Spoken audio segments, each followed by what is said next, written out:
Της απαγόρευαν να τρώει το κολατσιό της στο σχολείο ως τιμωρία. Έμενε απομονωμένη σε μια γωνία της τάξης, ενώ οι συμμαθητές της έτρωγαν και γελούσαν.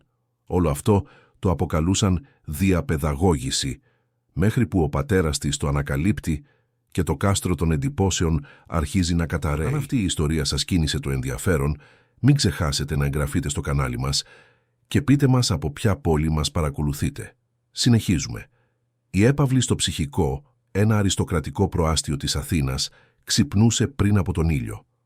Ο Ανδρέας Παπαδάκης φορούσε ήδη το κοστούμι του στις 5:30 το πρωί, ελέγχοντας τα email του στο κινητό καθώς κατέβαινε τις σκάλες από ιταλικό μάρμαρο. Η σιωπή του σπιτιού ήταν απόλυτη, σπάζοντας μόνο από τον διακριτικό ήχο των βημάτων του και το μακρινό γουργουριτό του κινητήρα του αυτοκινήτου που έπαιρνε μπρος στον γκαράζ. Ο Σωτήρης, ο οδηγός που εργαζόταν για την οικογένεια, εδώ και 15 χρόνια, ήταν ήδη στη θέση του, συνεπής όπως πάντα.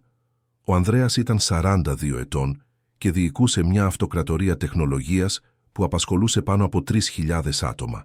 Η ρουτίνα του ήταν μαθηματική. Συσκέψεις από τις 7 έως τις 10, επαγγελματικά γεύματα, τηλεδιασκέψεις με διεθνείς επενδυτές, δείπνα με πελάτες, όλα χιλιοστομετρικά υπολογισμένα, όλα τέλεια εκτελεσμένα. Δεν υπήρχε χώρος για αυτοσχεδιασμό στη ζωή ενός άνδρα που είχε μετατρέψει μια start-up στο υπόγειο του πατρικού του σε μία από τις πιο πολύτιμες εταιρείες στην ελληνική αγορά εταιρικών εφαρμογών. Η κυρία Κατερίνα, η οικονόμος που φρόντιζε την έπαυλη από πριν γεννηθεί, η κόρη του Ανδρέα ήταν ήδη στην κουζίνα ετοιμάζοντας το πρωινό. Ήταν 63 ετών με γκρίζα μαλλιά πάντα πιασμένα σε έναν άψογο κότσο και χέρια σκληραγωγημένα από δεκαετίες δουλειάς. Γνώριζε κάθε γωνιά αυτού του σπιτιού, κάθε πίνακα που κρεμόταν στον τοίχο, κάθε φωτογραφία φυλαγμένη στα συρτάρια. Είχε γίνει μάρτυρας του γάμου του Ανδρέα με την Ελένη, είχε παρακολουθήσει την εγκυμοσύνη, είχε κρατήσει τη μικρή Ισαβέλα στην αγκαλιά της αμέσως μετά τη γέννησή της. Και ήταν επίσης εκεί 3 χρόνια πριν, όταν η Ελένη έφυγε μετά από μια πνευμονία που εξελίχθηκε απροσδόκητα, αφήνοντας ένα κενό που κανένα επώνυμο έπιπλο δεν μπορούσε να γεμίσει. Η Ισαβέλα ήταν 8 ετών και κοιμόταν στο δωμάτιο του δεύτερου ορόφου, διακοσμημένο σε αποχρώσεις του απαλού ροζ και γεμάτο παραμύθια που σπάνια διάβαζε μόνη της. Το κορίτσι είχε τα πράσινα μάτια της μητέρας της και τα σκούρα καστανά μαλλιά του πατέρα της, πάντα πιασμένα σε 2 πλεξούδες που η κυρία Κατερίνα έφτιαχνε με υπομονή κάθε πρωί. Ήταν ένα όμορφο παιδί, καλοαναθρεμένο, υπερβολικά σιωπηλό για την ηλικία του. Στο σχολείο, οι δασκάλες έλεγαν ότι ήταν ντροπαλή αλλά ταλαντούχα στη ζωγραφική. Στο σπίτι περνούσε ώρες στο δωμάτιό της, κάνοντας σκίτσα τοπίων, ζώων και, κυρίως, του προσώπου της μητέρας, της που ξεθόριαζε στη μνήμη της. Εκείνο το πρωί της 3ης του Μαρτίου, ο Ανδρέας κατέβηκε τις σκάλες με τον χαρτοφύλακα κάτω από τη μασχάλη, πέρασε από την κουζίνα χωρίς να κοιτάξει τον έτοιμο καφέ, πήρε ένα μήλο από τη φρουτιέρα και βγήκε από την πλαϊνή πόρτα που οδηγούσε κατευθείαν στον γκαράζ. Η κυρία Κατερίνα αναστέναξε, σκούπισε τα χέρια της στην ποδιά και ανέβηκε αργά για να ξυπνήσει την Ισαβέλα. Βρήκε το κορίτσι ήδη καθισμένο στο κρεβάτι, να κοιτάζει από το παράθυρο τον ουρανό που άρχιζε να φωτίζει. «Καλημέρα, λουλουδάκι μου», είπε η οικονόμος με την απαλή φωνή που κρατούσε μόνο για το παιδί. «Καλημέρα, κυρία Κατερίνα», απάντησε η Ισαβέλα, κατεβαίνοντας από το κρεβάτι και βάζοντας τις παντόφλες της με τους μονόκερους. «Ο μπαμπάς σου έφυγε ήδη για τη δουλειά, αλλά σου άφησε ένα φιλί», είπε ψέματα η κυρία Κατερίνα για 100η φορά. Γιατί ήξερε ότι αυτά τα μικρά αθώα ψέματα ήταν το μόνο χάδι που λάμβανε το κορίτσι πριν αντιμετωπίσει τη μέρα. Η Ισαβέλα δεν είπε τίποτα. Απλώς έγνεψε και πήγε στο μπάνιο να πλύνει το πρόσωπό της. Είχε ήδη μάθει ότι το να ρωτάει για τον πατέρα της ήταν μάταιο. Ήτανε πάντα απασχολημένος, πάντα σε κάποια σημαντική σύσκεψη, πάντα υποσχόμενος ότι το Σαββατοκύριακο τα πράγματα θα ήταν διαφορετικά. Αλλά τα Σαββατοκύριακα έφταναν και ο Ανδρέας ήταν στο γραφείο, ή ταξίδευε για να κλείσει κάποιο συμβόλαιο, ή ήταν παρόν σωματικά αλλά απόν πνευματικά, με τα μάτια κολλημένα στην οθόνη του λάπτοπ. Το κολέγιο της Αγίας Κεκυλίας βρισκόταν στο Χαλάνδρι, ένα σύγχρονο κτίριο με κλιματιζόμενες αίθουσες, υπερσύγχρονα αθλητικά γήπεδα και δίδακτρα που κόστιζαν περισσότερο από τον μισθό πολλών ελληνικών οικογενειών. Η Ισαβέλα φοιτούσε εκεί από τα 4 της, γνώριζε κάθε διάδρομο, κάθε γωνιά της αυλής, κάθε παγκάκι κάτω από τα δέντρα, όπου της άρεσε να κάθεται μόνη της κατά τη διάρκεια του διαλύματος. Είχε μερικές συμμαθήτριες με τις οποίες μιλούσε, αλλά όχι βαθιές φιλίες. Ήταν σαν να υπήρχε ένας αόρατος τείχος ανάμεσα σε εκείνη και τα άλλα παιδιά, μία αμηχανία που ούτε η ίδια ήξερε να εξηγήσει. Ήταν τον Απρίλιο, αμέσως μετά την αργία της 25ης Μαρτίου που έφτασε η νέα δασκάλα. Η δασκάλα Χριστίνα Μενδρινού ήταν 36 ετών, απόφοιτος παιδαγωγικού από το ΕΚΠΑ, με ειδίκευση στην ψυχοπαιδαγωγική, άψογο βιογραφικό και εξαιρετικές συστάσεις. Είχε βαμμένα ξανθά μαλλιά, πάντα πολύ περιποιημένα, φορούσε κομψά αλλά διακριτικά ρούχα και ήξερε ακριβώς τι να πει σε κάθε περίσταση. Η διευθύντρια του κολεγίου την παρουσίασε ως μια εξαιρετική επαγγελματία που ερχόταν να αναλάβει την τάξη της 3ης Δημοτικού, αφού η προηγούμενη δασκάλα χρειάστηκε να αποχωρήσει για λόγους υγείας. Η Χριστίνα χαμογελούσε πολύ. Χαιρετούσε τους γονείς στην πύλη, έστελνε τρυφερά μηνύματα στις ομάδες του WhatsApp, ανέβαζε φωτογραφίες από τις δραστηριότητες στην τάξη, οργάνωνε εκδηλώσεις για να γνωριστούν όλοι καλύτερα. Μέσα σε λίγες εβδομάδες ήταν ήδη αγαπητή σε όλους. Οι γονείς επενούσαν την αφοσίωσή της, η παιδαγωγική συντονίστρια τόνιζε τις καινοτόμες μεθόδους της, τα παιδιά έδειχναν να απολαμβάνουν τα μαθήματα καλλιτεχνικών που διεξήγε με τόσο ενθουσιασμό. Η Ισαβέλα της τράβηξε την προσοχή από την πρώτη μέρα. Η Χριστίνα παρατήρησε ότι το κορίτσι ήταν διαφορετικό από τα άλλα. Πιο ήσυχο, πιο παρατηρητικό, με ένα φυσικό ταλέντο στη ζωγραφική που άξιζε να καλλιεργηθεί. Άρχισε να την επενεί στην τάξη, να βάζει τις δουλειές της στον πίνακα ανακοινώσεων, να στέλνει σημειώματα στο τετράδιο επικοινωνίας συγχαίροντάς την για την αφοσίωσή της. Ο Ανδρέας, που σπάνια κοιτούσε το τετράδιο, άρχισε να λαμβάνει απευθείας email από τη δασκάλα. «Κύριε Παπαδάκη, θα ήθελα να συζητήσουμε για την καλλιτεχνική ανάπτυξη της Ισαβέλας. Έχει εξαιρετικές δυνατότητες και πιστεύω ότι μπορούμε να συνεργαστούμε για να την ενθαρρύνουμε ακόμη περισσότερο. Είμαι στη διάθεσή σας για μια συνάντηση όποτε σας βολεύει». Ο Ανδρέας απάντησε αυτόματα, ευχαριστώντας και λέγοντας ότι σύντομα θα κανόνιζε ένα ραντεβού. Αλλά χρειάστηκαν 3 email και ένα τηλεφώνημα από τη γραμματεία του σχολείου για να εμφανιστεί τελικά ένα απόγευμα Πέμπτης, ανάμεσα σε 2 συσκέψεις, για να μιλήσει 15 λεπτά με τη δασκάλα της κόρης του. Η Χριστίνα τον υποδέχτηκε στην αίθουσα συσκέψεων με ένα ζεστό χαμόγελο, έτοιμο καφέ και έναν φάκελο γεμάτο ζωγραφιές της Ισαβέλας, οργανωμένες χρονολογικά. Ο Ανδρέας εντυπωσιάστηκε. Κανείς ποτέ δεν είχε δείξει τόση φροντίδα για την κόρη του. Η δασκάλα μίλησε με γνώση, επισήμανε την πρόοδο του κοριτσιού, πρότεινε εξωσχολικές δραστηριότητες, ανέφερε ότι διέκρινε σε αυτήν μια κάποια θλίψη που θα μπορούσε να δουλευτεί μέσω της τέχνης. «Της λείπει η μητέρα της, έτσι δεν είναι?» είπε η Χριστίνα με έναν τόνο κατανόησης που φαινόταν γνήσιος. Ο Ανδρέας ένιωσε έναν κόμπο στον λαιμό του. «Ναι», είπε μόνο, αποστρέφοντας το βλέμμα. «Τα παιδιά που βιώνουν απώλειες χρειάζονται πολύ συναισθηματική υποστήριξη. Ξέρω ότι είστε ένας πολύ άσχολος άνθρωπος, αλλά η Ισαβέλα πρέπει να νιώσει ότι δεν είναι μόνη. Μπορώ να βοηθήσω. Έχω εμπειρία με παρόμοιες περιπτώσεις». Η συζήτηση κράτησε μισή ώρα. Ο Ανδρέας έφυγε από εκεί νιώθοντας ένα μείγμα ενοχής και ανακούφισης. Ενοχής γιατί ήξερε ότι ήταν πραγματικά απόν. Ανακούφισης γιατί είχε βρει κάποιον που φαινόταν να καταλαβαίνει την κόρη του και ήταν πρόθυμος να βοηθήσει. Άρχισε να δίνει περισσότερη προσοχή στα email της Χριστίνας, που πάντα έφερναν νέα για την Ισαβέλα, πάντα με έναν φιλόξενο και επαγγελματικό τόνο. Ήταν η κυρία Κατερίνα που πρώτη παρατήρησε ότι κάτι δεν πήγαινε καλά. Γνώριζε από παιδιά. Είχε μεγαλώσει 3 δικά της και είχε βοηθήσει στη φροντίδα 5 εγγονιών. Ήξερε να αναγνωρίζει πότε ένα παιδί ήταν πραγματικά χαρούμενο και πότε απλώς υπάκουε. Και η Ισαβέλα, παρόλο που έφερνε στο σπίτι επενεμένες ζωγραφιές και θετικά σημειώματα στο τετράδιο, φαινόταν όλο και πιο αποτραβηγμένη. «Κύριε Ανδρέα, πρέπει να σας μιλήσω», είπε ένα πρωί Σαββάτου, όταν κατάφερε να τον βρει στην κουζίνα να πίνει καφέ πριν από άλλη μία μέρα δουλειάς.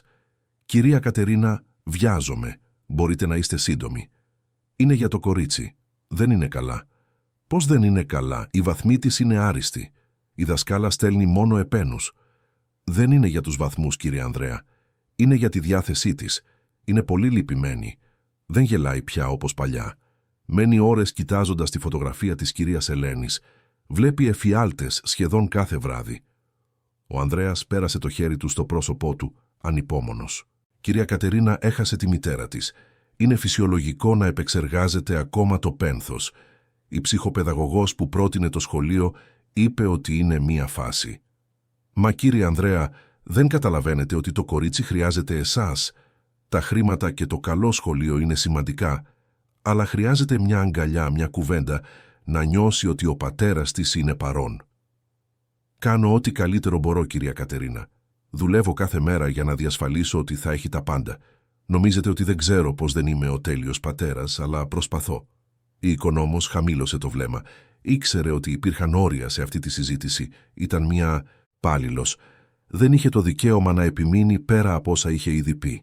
Απλώς έγνεψε και επέστρεψε στις δουλειές της, αλλά η ανησυχία παρέμενε εκεί, μεγαλώνοντας μέρα με τη μέρα.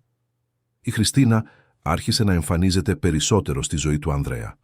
Πρώτα ήταν μια τυχαία συνάντηση στο σούπερ μάρκετ της γειτονιάς, όπου αντάλλαξαν μερικές κουβέντες για την Ισαβέλα. Μετά, μια πρόσκληση για έναν γρήγορο καφέ για να συζητήσουν ένα καλλιτεχνικό project που θα ανέπτυσε η τάξη και χρειαζόταν την υποστήριξη των γονέων. Ο Ανδρέας δέχτηκε περισσότερο από ευγένεια παρά από ενδιαφέρον, αλλά τελικά βρήκε τη συζήτηση ευχάριστη. Η Χριστίνα ήταν έξυπνη, καλλιεργημένη, ήξερε να μιλάει για τέχνη, λογοτεχνία, ακόμα και για τεχνολογία. Ήταν μια ενδιαφέρουσα γυναίκα, διαφορετική από τα ρομποτικά στελέχη με τα οποία είχε να κάνει στη δουλειά. «Θαυμάζω πολύ αυτό που έχετε χτίσει», του είπε σε μια από αυτές τις συναντήσεις. «Πρέπει να είναι δύσκολο να συνδυάζετε μια τόσο απαιτητική καριέρα με το μεγάλωμα μιας κόρης μόνος σας». «Είναι μια πρόκληση», παραδέχτηκε ο Ανδρέας. «Μερικές φορές νιώθω ότι αποτυγχάνω σε όλα τα μέτωπα». «Δεν αποτυγχάνετε. Κάνετε ό,τι μπορείτε. Και η Ισαβέλα το νιώθει αυτό. Μιλάει για τον πατέρα της με μεγάλη περηφάνεια». Ο Ανδρέας χαμογέλασε, συγκινημένος από αυτά τα λόγια. Είχε περάσει καιρός από τότε που κάποιος τον είχε επιβεβαιώσει με αυτόν τον τρόπο. Στη δουλειά όλα ήταν πάντα για αποτελέσματα, αριθμούς, στόχους. Εκεί, με τη Χριστίνα, ένιωθε ότι κάποιος τον έβλεπε ως άνθρωπο, όχι μόνο ως επιτυχημένο επιχειρηματία. Οι μήνες περνούσαν. Ο Ιούνιος έφτασε με τις καλοκαιρινές γιορτές του κολεγίου. Η Χριστίνα οργάνωσε μια υπέροχη παράσταση με όλα τα παιδιά ντυμένα με στολές και την Ισαβέλα στο κέντρο να κρατάει μια αφίσα που είχε ζωγραφίσει η ίδια. Ο Ανδρέας κατάφερε να φύγει νωρίτερα από τη δουλειά για να παρακολουθήσει.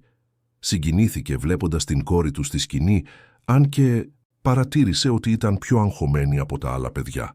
Στο τέλος η Χριστίνα ήρθε να τον χαιρετήσει, λαμπερή. «Η Ισαβέλα τα πήγε θαυμάσια. Πρέπει να είστε περήφανος». «Είμαι», είπε εκείνος, και ήταν αλήθεια. Ήταν εκείνη την εποχή που οι προσκλήσεις της Χριστίνας έγιναν πιο συχνές. Ένα γεύμα για να συζητήσουν την πιθανότητα η Ισαβέλα να συμμετάσχει σε έναν διαγωνισμό ζωγραφικής. Ένα δείπνο επειδή είχε βρει μια θέση για το κορίτσι σε ένα εργαστήριο ακουαρέλας. Ο Ανδρέας, που παλαιότερα απέρριπτε σχεδόν όλες τις κοινωνικές υποχρεώσεις, άρχισε να δέχεται. Του άρεσε η παρέα της Χριστίνας. Ήταν ανάλαφρη, ενδιαφέρουσα, φαινόταν να νοιάζεται πραγματικά για την Ισαβέλα. Και είχε κουραστεί να είναι μόνος. Η κυρία Κατερίνα παρακολουθούσε τα πάντα με αυξανόμενη ανησυχία. Όχι ότι ήταν ενάντια στο να ξαναφτιάξει τη ζωή του το αφεντικό της.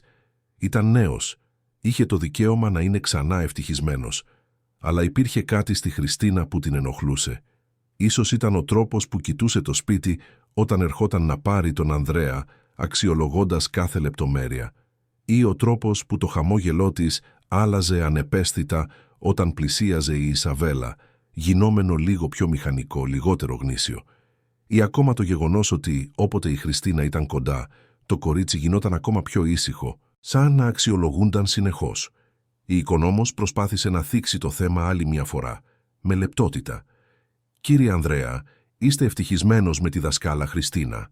Ο Ανδρέας χαμογέλασε. «Είμαι, κυρία Κατερίνα.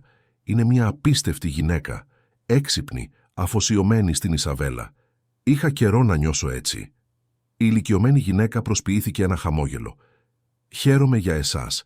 Απλώς ήθελα να μάθω αν και η Ισαβέλα είναι ευτυχισμένη με αυτή την προσέγγιση». Ο Ανδρέας συνοφριώθηκε.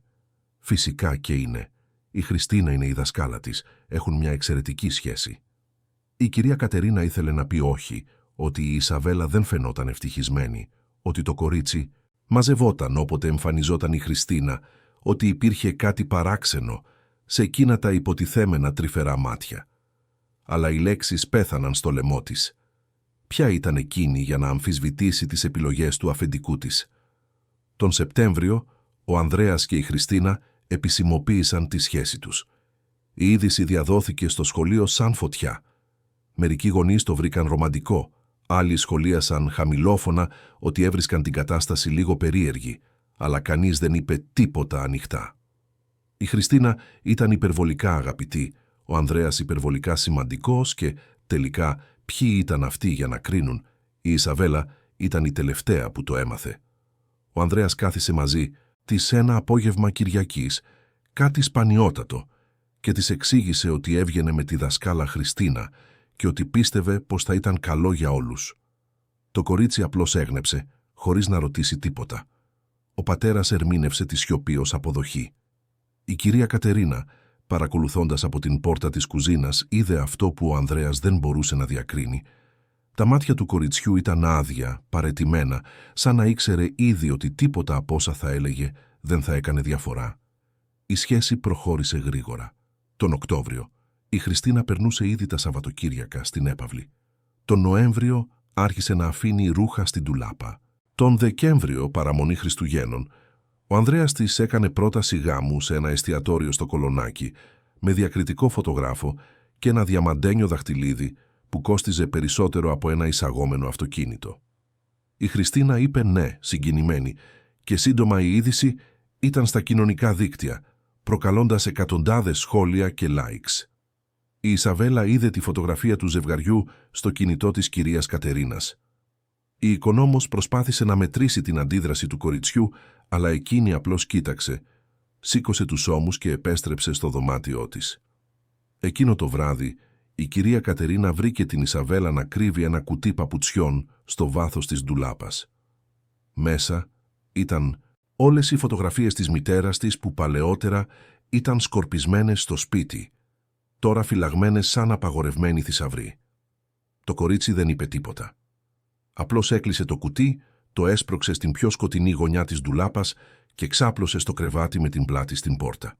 Και έτσι, ενώ ο Ανδρέας σχεδίαζε ένα μέλλον που πίστευε ότι ήταν καλύτερο για όλους, η Ισαβέλα προετοιμαζόταν σιωπηλά για ό,τι ερχόταν, νιώθοντας ότι ο κόσμος γύρω της άλλαζε με έναν τρόπο που δεν μπορούσε να ελέγξει και που κανείς δεν φαινόταν διατεθειμένος να ακούσει τους φόβους της. Ο γάμος έγινε τον Φεβρουάριο, ένα ηλιόλουστο Σάββατο στο παρεκκλήσι της Κηφισιάς, μια λιτή τελετή με μόλις 50 καλεσμένους.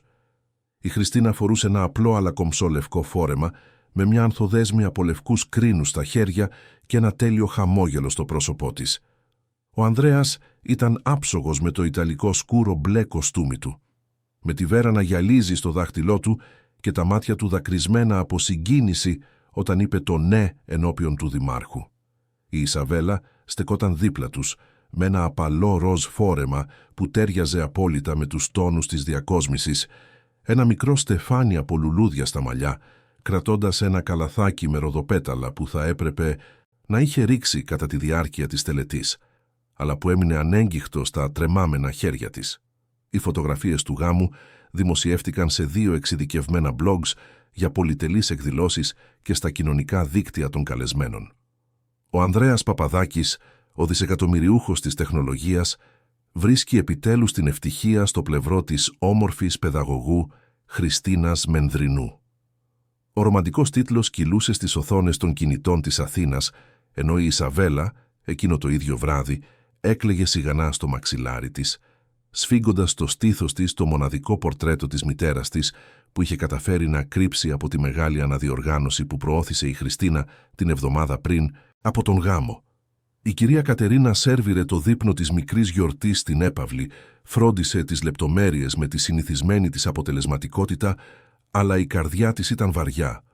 Παρατηρούσε την Ισαβέλα από μακριά, σημείωνε πως το κορίτσι μαζευόταν κάθε φορά που πλησίαζε η Χριστίνα, πως προσποιούνταν ένα χαμόγελο που δεν έφτανε στα μάτια, πως τα χέρια της έτρεμαν ελαφρά όταν η μητριά της διόρθωνε το φόρεμά της για τις φωτογραφίες. Η οικονόμος προσπάθησε άλλη μια φορά, την παραμονή του γάμου, να προειδοποιήσει τον Ανδρέα.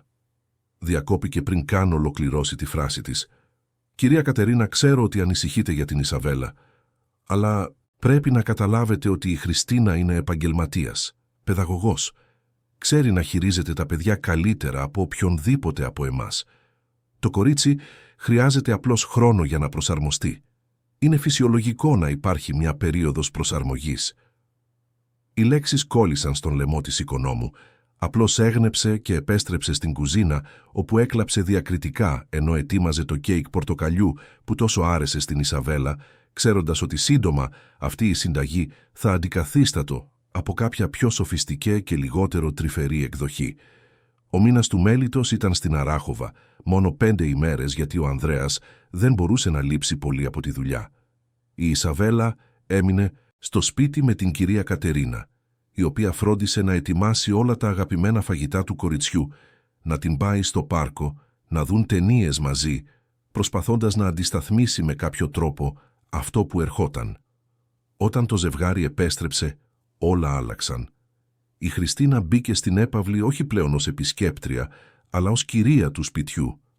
Την πρώτη εβδομάδα προσέλαβε μια διακοσμήτρια για να ανακαινήσει το κυρίως σαλόνι.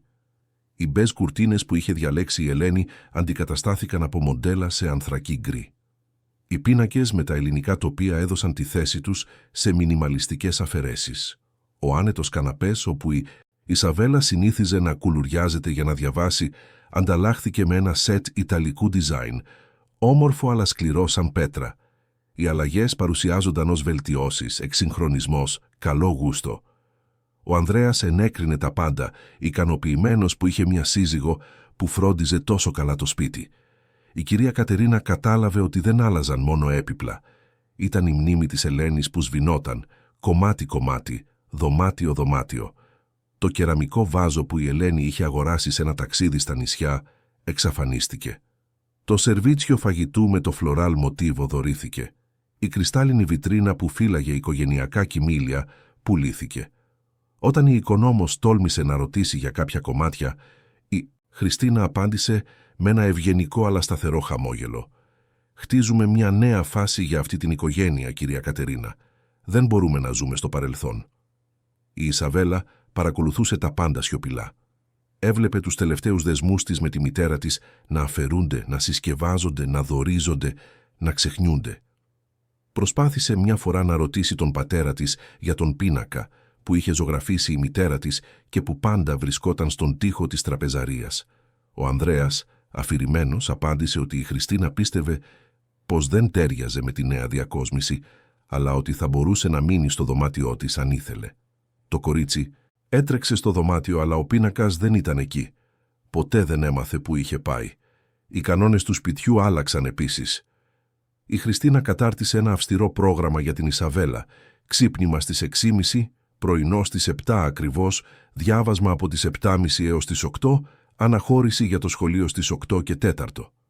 Μετά το σχολείο, γρήγορο κολατσιό, διάβασμα για το σπίτι από τις 4 έως τις 6, δείπνο στις 7, μπάνιο στις 8, ύπνος στις 9. Καθόλου τηλεόραση κατά τη διάρκεια της εβδομάδας. Καθόλου γλυκά πριν από τα γεύματα. Καθόλου ακαταστασία στο δωμάτιο. Όλα έπρεπε να είναι πάντα οργανωμένα, καθαρά, τέλεια. Για τον Ανδρέα αυτό φαινόταν σημάδι μιας αφοσιωμένης συζύγου που ανησυχούσε να δώσει δομή στη θετή της κόρη. Για την Ισαβέλα ήταν μια φυλακή μεταμφιεσμένη σε φροντίδα. Κάθε λεπτό της ημέρας ελεγχόταν, κάθε κίνηση παρακολουθούνταν, κάθε λάθος επισημενόταν με ένα χαμόγελο που έκρυβε την απέτηση. Αν το κορίτσι καθυστερούσε 5 λεπτά παραπάνω στο μπάνιο, η Χριστίνα χτυπούσε την πόρτα υπενθυμίζοντας ότι υπήρχε ένα πρόγραμμα που έπρεπε να τηρηθεί. Αν άφηνε ένα μολύβι εκτός θέσης, έβρισκε ένα σημείωμα στο τραπέζι. Η οργάνωση είναι σημάδι σεβασμού προς αυτόν που σε φροντίζει. Αν δεν τελείωνε όλο το φαγητό στο πιάτο της, άκουγε ότι σπαταλούσε τη δουλειά του σεφ και δεν σεβόταν τα παιδιά που πεινούσαν. Η κυρία Κατερίνα προσπαθούσε να απαλύνει τα πράγματα όταν η Χριστίνα δεν ήταν κοντά. Άφηνε μια σοκολάτα κρυμμένη στο δωμάτιο της Ισαβέλας, της επέτρεπε να δει μερικά λεπτά από τα κινούμενα σχέδια, τη βοηθούσε με τα μαθήματα όταν το κορίτσι κολούσε από την κούραση. Αλλά έπρεπε να είναι όλα στα κρυφά, γιατί η Χριστίνα δεν ανεχόταν να αμφισβητούνται ή να γίνονται πιο ευέλικτοι οι κανόνες της. Στο σχολείο, όπου η Χριστίνα εξακολουθούσε να διδάσκει στην τάξη της Ισαβέλας, η κατάσταση χειροτέρεψε. Παλαιότερα, η δασκάλα επενούσε το κορίτσι δημόσια, έδειχνε τις ζωγραφιές της, την έθετε ως παράδειγμα. Τώρα υπήρχε μια ανεπαίσθητη αλλά αισθητή αλλαγή. Η Χριστίνα απαιτούσε περισσότερα από την Ισαβέλα παρά από τα άλλα παιδιά. Αν ένας συμμαθητής παρέδιδε μια μέτρια εργασία, λάμβανε συγχαρητήρια. Αν η Ισαβέλα παρέδιδε κάτι παρόμοιο, άκουγε ότι θα μπορούσε να τα είχε πάει καλύτερα, ότι δεν αφοσιωνόταν αρκετά, ότι απογοήτευε τις προσδοκίες. Τα άλλα παιδιά άρχισαν να το παρατηρούν. Μερικοί συμμαθητές ψιθύριζαν ότι η Ισαβέλα ήταν η αγαπημένη της δασκάλας, κάτι που ήταν ηρωνικά το αντίθετο της αλήθειας. Άλλοι τη λυπούνταν, αλλά δεν ήξεραν πώς να βοηθήσουν. Ολόκληρη η τάξη είχε μάθει ότι όταν η δασκάλα Χριστίνα είχε κακή διάθεση, ήταν καλύτερα να μένεις ήσυχος και να μην τραβάς την προσοχή. Ήταν τον Απρίλιο, 2 μήνες μετά τον γάμο, που άρχισαν να εμφανίζονται τα πρώτα σωματικά σημάδια. Η Ισαβέλα άρχισε να παραπονιέται για πόνους στην κοιλιά. Στην αρχή ήταν μεμονωμένα επεισόδια που αντιμετωπίζονταν γρήγορα ως παροδική αδιαθεσία, αλλά σύντομα έγιναν συχνά. Κάθε πρωί, πριν πάει στο σχολείο, το κορίτσι έτρεχε στο μπάνιο, χλωμό, υδρώνοντας κρύο. Η κυρία Κατερίνα πρότεινε ότι ίσως ήταν καλύτερα να την πάνε στο γιατρό. Ο Ανδρέας συμφώνησε, αλλά η Χριστίνα παρενέβη με τη γλυκιά και επαγγελματική της φωνή. «Είναι συμπτώματα άγχους τυπικά σε παιδιά που παίρνουν αλλαγές. Το έχω δει δεκάδες φορές. Η Ισαβέλα χρειάζεται ρουτίνα και σταθερότητα, όχι υπερπροστασία. Αν αρχίσουμε να υποχωρούμε κάθε φορά που παραπονιέται για κάτι, θα δημιουργήσουμε ένα χειριστικό παιδί». Ο Ανδρέας, που δεν καταλάβαινε τίποτα από παιδαγωγική και εμπιστευόταν τυφλά τη σύζυγό του, δέχτηκε την εξήγηση. Η Ισαβέλα συνέχισε να πηγαίνει στο σχολείο ακόμα και όταν πονούσε, ακόμα και όταν με τα βίας μπορούσε να συγκεντρωθεί στα μαθήματα, ακόμα και όταν επέστρεφε στο σπίτι εξαντλημένη και πήγαινε κατευθείαν στο κρεβάτι χωρίς δείπνο. Οι νύχτες έγιναν ένα μαρτύριο. Η Ισαβέλα ξυπνούσε πολλές φορές, φωνάζοντας τη μητέρα της, ζητώντας νερό, κλαίγοντας σιγανά. Η Χριστίνα, που κοιμόταν στο διπλανό δωμάτιο από του Ανδρέα, άκουγε τα πάντα, αλλά δεν κουνιόταν. Έλεγε στον σύζυγό της το πρωί ότι το κορίτσι δοκίμαζε τα όρια, ότι έπρεπε να μάθει να κοιμάται μόνη της, ότι ήταν μέρος της ορίμανσης. Ο Ανδρέας, εξαντλημένος από τις τόσες συσκέψεις και τα ταξίδια, κατέληγε να συμφωνεί. Ήταν πιο εύκολο να εμπιστευτεί την κρίση κάποιου που φαινόταν να ξέρει τι έκανε. Η κυρία Κατερίνα, ωστόσο, δεν μπορούσε να κλείσει τα μάτια σε αυτό που έβλεπε. Το κορίτσι αδυνάτιζε, τα ρούχα της φάρδαιναν, το πρόσωπό της έχανε το χρώμα του. Τα μάτια της είχαν βαθιούς μαύρους κύκλους. Η Ισαβέλα, που παλαιότερα λάτρευε να ζωγραφίζει, μετά βίας άγγιζε τα χρωματιστά μολύβια. Περνούσε τον ελεύθερο χρόνο της, απλώς κοιτάζοντας το ταβάνι, χαμένη σε σκέψεις που ένα 8χρονο παιδί δεν θα έπρεπε να έχει. Η οικονόμος κανόνισε μια σοβαρή συζήτηση με τον Ανδρέα ένα βράδυ που εκείνος έφτασε νωρίτερα, κάτι σπάνιο. Περίμενε να δειπνήσει, περίμενε η Χριστίνα να ανέβει στο δωμάτιο και τότε στάθηκε στην πόρτα του γραφείου όπου εκείνος έλεγχε λογιστικά φύλλα. «Κύριε Ανδρέα, θέλω να με ακούσετε με προσοχή. Η Ισαβέλα δεν είναι καλά και δεν είναι απλώς μια φάση. Μαραζώνει. Δεν τρώει σωστά, δεν κοιμάται σωστά, δεν παίζει πια. Αυτό το κορίτσι υποφέρει και εσείς δεν το βλέπετε». Ο Ανδρέας έβγαλε τα γυαλιά του, πέρασε το χέρι του στο κουρασμένο του πρόσωπο. «Κυρία Κατερίνα, ξέρω ότι έχετε δεθεί με την Ισαβέλα, Αλλά η Χριστίνα είναι μια καταρτισμένη έμπειρη επαγγελματίας. Εφαρμόζει σύγχρονες εκπαιδευτικές μεθόδους που μπορεί να φαίνονται αυστηρές, αλλά είναι αποτελεσματικές. Το κορίτσι χρειάζεται πειθαρχία, σαφή όρια. Αυτό είναι αγάπη ακόμα κι αν δεν φαίνεται. Αυτό δεν είναι αγάπη, κύριε Ανδρέα. Αυτό είναι έλεγχος. Το κορίτσι φοβάται, μαζεύεται όταν η Χριστίνα πλησιάζει, τρέμει όταν πηγαίνει στο σχολείο. Αυτό δεν είναι φυσιολογικό. Ο τόνος του Ανδρέα άλλαξε, έγινε ψυχρός. «Ξεπερνάτε τα όρια σας, κυρία Κατερίνα. Η Χριστίνα είναι η σύζυγός μου και η μητριά της Ισαβέλας. Δεν θα δεχτώ να αμφισβητείτε τον τρόπο που φροντίζει την κόρη μου. Αν δεν είστε ικανοποιημένοι να εργάζεστε εδώ, μπορώ να το καταλάβω». Η σιωπή που ακολούθησε ήταν βαριά σαν μολύβι. Η κυρία Κατερίνα ένιωσε τα δάκρυα να καίνε στα μάτια της, αλλά δεν τα άφησε να κυλήσουν. Έγνεψε, ζήτησε συγγνώμη για την παρέμβαση και βγήκε από το γραφείο με ραγισμένη καρδιά.